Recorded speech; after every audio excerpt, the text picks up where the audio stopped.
வணக்கம். சுடர் மீடியா தமிழ் சேனலுக்கு வரவேற்கிறோம். இன்னைக்கு நம்ம எந்த விஷயம் குறித்து பேச போறோம் அப்படின்னா, ஆஹ் பாஜகவோட மாநில தலைவர் நயினார் நாகேந்திரன் அண்மையில தாவேக தலைவர் விஜய் பத்தி ஒரு கடுமையான விமர்சனத்தை முன் வச்சிருந்தாரு.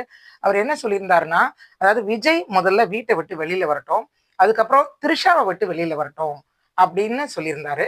அவரோட இந்த விமர்சனம் தனிப்பட்ட முறையில விஜயை தாக்கி பேசுறது மட்டும் இல்லாம, அந்த கட்சிக்கோ இல்ல தமிழ்நாட்டு அரசியலுக்கோ தொடர்பே இல்லாத ஒரு பொண்ணை பத்தி, அது அவரோட தோழி அப்படிங்கிறதுனால மட்டுமே அவங்களோட கண்ணியத்தையும் கேரக்டரையும் பாதிக்கிற வகையில அவர் பேசினது வந்து பெரிய ஒரு கொந்தளிப்பை ஏற்படுத்தியிருக்குது. இந்த விஷயத்துக்கு கட்சி தொடர்பு இல்லாத பலரும், அதாவது விஜய் தன்னோட முதல் எதிரியா யார நினைக்கிறாரோ அந்த திமுக தரப்புல இருந்து தான் அதுக்கு முதல் கண்டனமே வெளிவந்தது அப்படின்னு சொல்லலாம். அதாவது திமுகவை சேர்ந்த நாடாளுமன்ற உறுப்பினர் கனிமொழி NVN சோமு அவங்க தான் இந்த விஷயத்த முதல்ல கண்டிச்சு பேசியிருந்தாங்க. அவங்க என்ன சொல்லியிருந்தாங்கன்னா, அதாவது ஒரு பெண்ணை குறித்து இழிவுபடுத்துற விதமா இந்த அளவுக்கு பேசியிருக்கிறது ரொம்பவே கண்டிக்கத்தக்கது. இதுக்கு வந்து பாஜகவை சேர்ந்த பெண் நிர்வாகிகளும் மற்ற பெண்களும் கூட இதுக்கு வந்து அவங்களோட கண்டனத்தை தெரிவிக்கணும் அப்படின்னு சொல்லியிருந்தாங்க.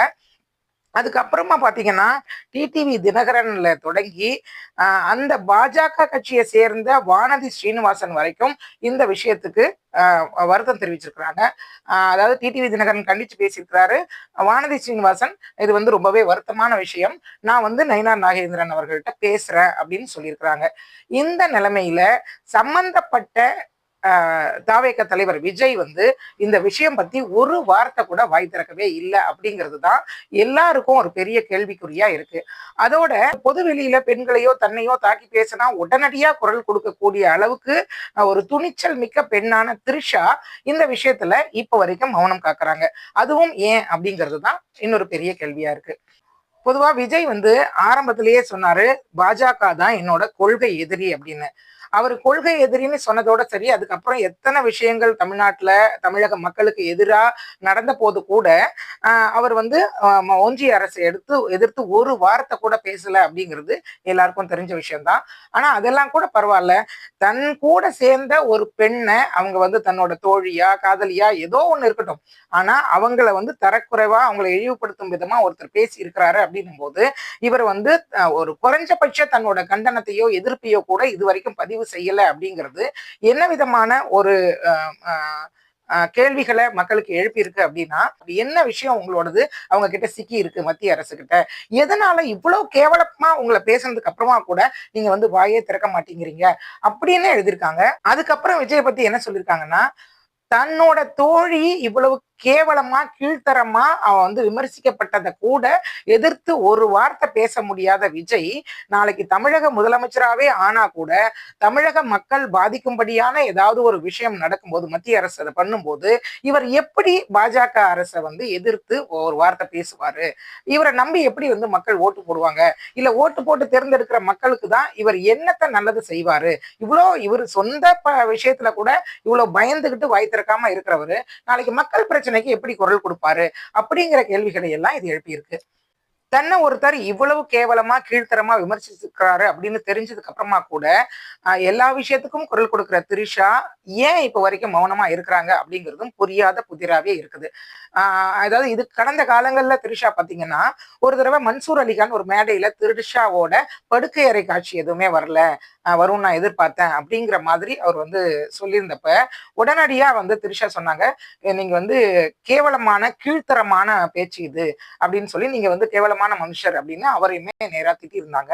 அதுக்கப்புறமா இன்னொரு விஷயத்துல ராதா ரவி வந்து நயன்தாரா பத்தி ஒரு ஒரு தப்பான கருத்தை வந்து பேசினப்போ, பெண்களை வந்து கண்ணிய குறைவா பேசுறவங்க பொது வெளியில இருக்கவே கூடாது, அவங்கள வந்து பொது வெளியில பேச அனுமதிக்கவே கூடாது அப்படின்னு சொல்லி தன்னோட பணி செய்யற இன்னொரு பெண்ணுக்காக குரல் கொடுத்தவங்க த்ரிஷா.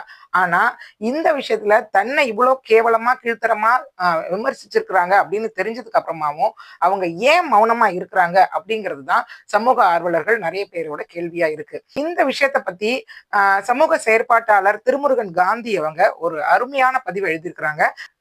அதோட சில பகுதிகளை பார்க்கலாம். தமிழக வெற்றி கழகத்தின் தலைவர் விஜய் குறித்து பாஜக தலைவர் நயினார் நாகேந்திரன் பேசியிருப்பது ரொம்ப அருவருக்கத்தக்க விஷயம். அது ரொம்ப வன்மையா கண்டிக்கப்பட வேண்டியது. அதாவது கோழைகள் தான் தனிநபர் தாக்குதலை தொடுப்பாங்க அப்படின்னு சொல்லியிருக்காரு. அதுக்கப்புறமா பெண்களை குறித்தும் அவங்களோட கண்ணியத்தை குறித்தும் கொஞ்சம் கூட அக்கறை இல்லாத வகையில நயினார் நாகேந்திரன் பேசியிருக்கிறாரு. அதாவது தமிழ்நாட்டு அரசியலுக்கோ விஜயோட கட்சிக்கோ தொடர்பில்லாத ஒருத்தவங்களான திரிஷாவை பத்தி அவர் இப்படி ஒரு அவதூற பரப்பி இருக்கிறது கீழ்த்தரமானது அப்படின்னு சொல்லியிருக்கிறாரு. குறிப்பாக பெண்கள் மீதான அவதூறு அரசியலை பரப்புறது ஆணாதிக்கத்தின் வக்கர போக்கின் வெளிப்பாடு அப்படின்னு சொல்லியிருக்கிறாரு. அதுக்கப்புறமா இதே மாதிரி சீமான், திமுக, அதிமுக அவங்கள சேர்ந்த பெண் நிர்வாகிகள் மட்டும் இல்லாம சமூக செயற்பாட்டாளர்கள்ல கூட நிறைய பெண்களை இந்த மாதிரி எல்லாம் கீழ்த்தரமா விமர்சிக்கிறாங்க. அது எல்லாமே ஆணாதிக்க வக்ர புத்தியோட வெளிப்பாடு தான் அப்படின்னு சொல்லியிருக்காரு. பாஜக பெண் நிர்வாகிகள் பத்தி திமுகவோட பேச்சாளர் சிவாஜி கிருஷ்ணமூர்த்தி அருவருக்கத்தக்க வகையில பேசினதுக்கு அண்மையில தான் நீதிமன்ற தீர்ப்பு வந்திருக்குது.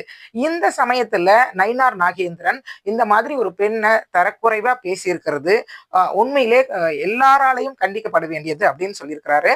நாகரிக அரசியல் என்பது பெண்களை நாம் எவ்வாறு அணுகுகிறோம் என்பதிலிருந்து தொடங்குகிறது.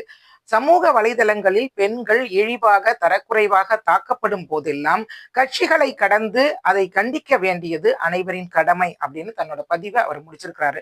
இந்த மாதிரி நிறைய பேரு இந்த விஷயத்துக்காக எல்லாரும் குரல் கொடுக்குறாங்க. ஆனா சம்பந்தப்பட்ட 2 பேர்கிட்ட இருந்தும் இது வரைக்கும் ஒரு வார்த்தை கூட வரல அப்படிங்கிறதுக்கான காரணத்தையும் சமூக வலைதளங்கள்ல நம்ம நிறைய பேர் அலசி ஆராய்ஞ்சிட்டு வர்றாங்க. அந்த வகையில அவங்க எல்லாம் சொல்லியிருக்கிற ஒரே விஷயம், விஜய் ஏதோ பெரிய அளவுல பாஜக தரப்புல மாட்டியிருக்கிறாரு. ஒன்றிய அரசு அவரை ஏதோ ஒரு வகையில அவர் தாங்கிட்ட சிக்கி இருக்கிறதுனாலதான் அவரை அதை வச்சு மிரட்டி, அதாவது இப்போ குறைச்ச வருமானம் இருக்கிற ஒரு படத்திலேயே கிட்டத்தட்ட 60% வருமானத்தை மறைச்ச அவரு 500 கோடி 1000 கோடின்னு சம்பளம் வாங்கினப்பெல்லாம் எத்தனை கோடி ரூபாய் வருமானத்தை கணக்கு காட்டாம மறைச்சு கருப்பு பணமா ஒழிச்சு வச்சிருப்பாரு. பாஜகவுக்கு எதிரான திமுகவுக்கு ஆதரவான வாக்குகளை பிரிக்கிறதுக்காகவே விஜய மிரட்டி பணிய வச்சு அவங்க அரசியலுக்கு கொண்டு வந்திருக்கிறாங்க அப்படிங்கிற கருத்து தான் பரவலா எழுந்துட்டு இருக்குது. எந்த மக்கள் நல பிரச்சனைக்கும், அதாவது தமிழகத்துக்கு எதிரான விஷயங்களுக்கு கூட அவர் மத்திய அரசை எதிர்த்து ஒரு வார்த்தை கூட பேசாதது மட்டும் இல்லாம இப்ப தனிப்பட்ட வகையில தானும் தன்னோட தோழியும் ஒரு தரக்குறைவான விமர்சனத்துக்கு ஆளாகி இருக்கிற இந்த நிலைமையில கூட ஒரு வார்த்தை கூட விஜய் வாய் பேசாம இருக்கிறது அப்படிங்கிறது நெட்டிசன்கள் சொல்ற மாதிரி ஏதோ இவர் மத்திய அரசு கிட்ட வகையா மாட்டிட்டு இருக்கிறாரு, அதனாலதான் இவர் வாய் திறக்க மாட்டேங்கிறாரு, எந்த மக்கள் நல பிரச்சனைக்கும் பாஜக அரசை எதிர்த்தோ ஒரு வார்த்தை பேச மாட்டேங்கிறாரு அப்படிங்கிறது உண்மைதானோ அப்படின்னு என்ன தோணுது. சரி, இவர் தான் பேசல, அவரோட தோழி, அதாவது தனிப்பட்ட வகையில அவங்க கட்சி சார்பு இல்லாதவங்க தான் இப்போ வரைக்கும் அதிகாரப்பூர்வமா. அப்படி இருக்கும்போது தன்னை பத்தியும் தன்னோட மத்த பொண்ணுங்களை பத்தியோ பேசினப்பெல்லாம் ரொம்ப தைரியமா பொருள் கொடுத்த அவங்க இந்த விஷயத்துல இது வரைக்கும் ஏன் மௌனமா இருக்கிறாங்க? அப்ப விஜய் தான் அவங்களையும் எதுவும் பேச வேணாம்னு சொல்லியிருக்கிறாரு, இல்ல அவங்களும் சேர்ந்து விஜயும் அவங்களும் 2 பேரும் சேர்ந்து மாட்டியிருக்காங்களோ அப்படிங்கிற ஒரு கேள்வியையும் நெட்டிசன்கள் முன்வைக்கிறாங்க. தனிப்பட்ட விரோதமோ அரசியல் எதிரியோ யாரையா இருந்தாலும் அவங்கள பேசுறதுக்கு அவங்கள நேரடியா பேசலாம். ஆனா எப்பவுமே 2 பேருக்குள்ள சண்டைன்னா அவங்க கிட்ட இருந்து வெளிவர வார்த்தையில 100% அவங்க தொடர்பான பெண்களை தாக்கக்கூடியதா தான் இருக்கும். அம்மா, அக்கா அப்படின்னு சொல்லி எல்லா கெட்ட வார்த்தைகளும் பெண்களை மையப்படுத்தி தான் உருவாக்கி வச்சிருக்காங்க. அதே ஒரு ஆணாதிக்க மனநிலையில தான் ஒரு பொறுப்புமிக்க அரசியல் தலைவரா இருக்கிற நயினார் நாகேந்திரன் அவர்களும் இந்த விஷயத்துல ரொம்ப கீழ்த்தரமா நடந்துகிட்டு இருக்கிறார், பேசியிருக்கிறாரு அப்படிங்கிறது எல்லாருக்குமே தெரியும். இந்த விஷயத்துக்காக அவர் மனம் வருந்தி மன்னிப்பு கேட்கணும் அப்படிங்கிறதோட மத்த யாருமே எந்த கட்சி சேர்ந்தவங்களுமே இந்த மாதிரி பெண்களை அவமதிக்கும் விதமா பேசாம இருக்கணும் அப்படிங்கிறது தான் எல்லாரோட எதிர்பார்ப்பு.